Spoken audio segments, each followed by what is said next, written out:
¿Cómo empieza tu vida como maestra y cómo empezás a dar en la escuelita, la Santa Catalina? Bueno, mira, yo me recibí en Casilda porque fue el año que terminó las maestras normales, de recibirse maestras normales, y empezaron a recibirse profesora para enseñanza primaria.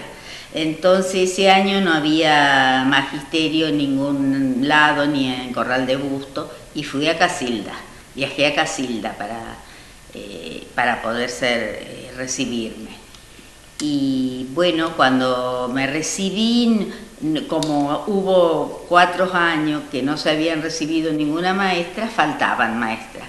Y me inicié en Caferata. Estuve un año en Caferata, después estuve un año en la escuela 143, Campo Ballet, hasta que se cerró la escuela por falta de alumnos. Había quedado 4 alumnos y el inspector decidió cerrar la escuela. Y después, ese año, estaba Estela Lodato dando clase en mi escuela Santa Catalina, nació su hija y bueno, hice el reemplazo de ella, y al año siguiente ella pidió traslado a la escuela 213 y yo quedé como directora de la escuela Santa Catalina. En ese tiempo era directora. Después, a los 5 años,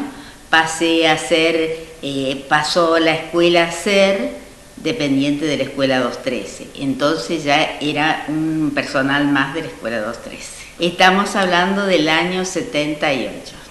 ¿Con cuántos alumnos contaba la escuela? Cuando yo empecé había 17 alumnos. Y cuando ya terminé, después pedí traslado porque ya también esa escuela... Bueno, 14 años después pedí traslado porque terminé con 3 alumnos. ¿Te acordás quién eran esos 3 alumnos? Sí, los chicos de Guzmán. Ajá. Los chicos. ¿Con qué te movilizabas, Ingrid? Siempre en auto porque no había otro medio. Cuando fui a la 143 fui a dedo, viajaba, pero después en auto. Y el primer año me prestaron el auto, mi hermano me prestó el auto, bueno, después cuando pude me compré yo. Al principio había todos los grados, después había años que por ejemplo un grado no había, podía ser que no había cuarto, que no había quinto, suponete, o séptimo, según. Había algún año que faltaba algún grado, cuando ya los últimos años que había pocos chicos. ¿Cómo comenzaba? ¿Cómo era un día tuyo? Y bueno, llegaba un poco antes, abría todo, limpiaba, preparaba para izar la bandera y bueno, iban llegando los chicos, después preparaba los pizarrones para todos los grados, entonces después izábamos la bandera y entrábamos y le hacía poner la fecha. Mientras empezaba a preparar con los mayores, con los de séptimo, después los quintos, que eran más ligeros, hasta que mientras tanto los chiquitos iban poniendo su fecha, iban subrayando y terminaba con primer grado. O con preescolar también, tuve preescolar también. ¿Te acordás de algunos alumnos? De todos. ¿Por ejemplo? De todos. Y bueno, ¿qué te puedo decir? Diego Parola fue de primero a séptimo. De preescolar a séptimo, los chicos de la Encina también, y fueron todos allá, Romero, una chica de Romero, después había muchos chicos que tuvieron algunos años porque eran hijos de empleados rurales. Las maestras anteriores a mí daban clase para hijos de agricultores, pero en cambio ya los agricultores se habían venido todo al pueblo y tenían empleados. Entonces yo trabajé con gente de más escasos recursos y sí, le daba la copa de leche, le hacía un recreo largo, le hacía la copa de leche. A veces los chicos mayores, cuando los que terminaban antes, me ayudaban un poquito a preparar la merienda.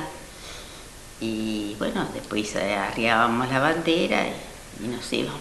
¿Quiénes son las maestras que estuvieron antes que vos? Antes que yo estuvo Estela Lodato y antes de Estela Lodato Nancy Landriel.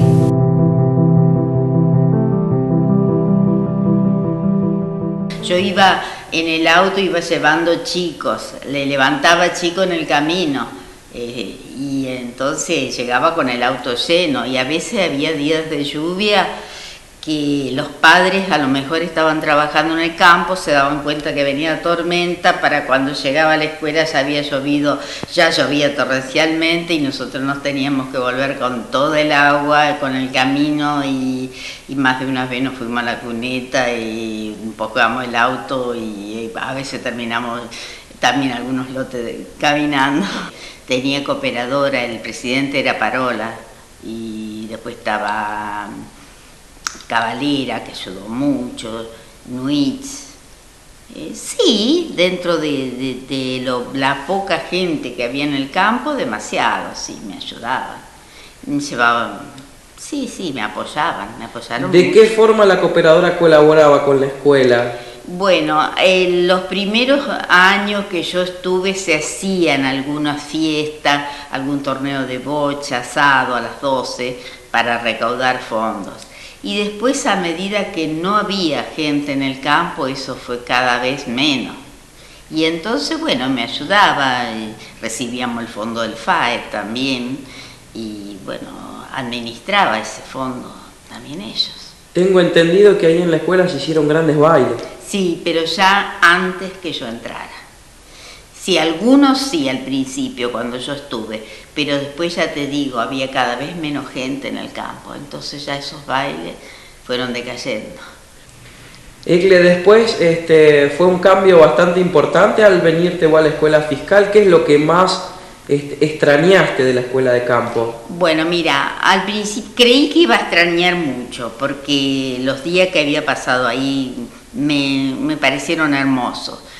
Y el primer año me costó mucho. Te imaginás que yo terminé en la escuela Santa Catarina con 3 chicos y vengo acá y recibo un tercer grado con 34 chicos. Entonces, bueno, para mí el primer año me costó muchísimo, pero después ya no. Ya el segundo año entré un poco, me apoyaron mucho las maestras de la escuela fiscal y la directora, todo el personal, y me fui adaptando, me fui sintiendo bien. Ya el segundo año me sentí muy bien. Y después también me alegro de haber sido parte de la escuela fiscal también. Era más humilde la escuela de campo. No había tantas cosas para jugar, pero los chicos se divertían igual y estaban contentos igual. Egle, muchísimas gracias. No hay por qué.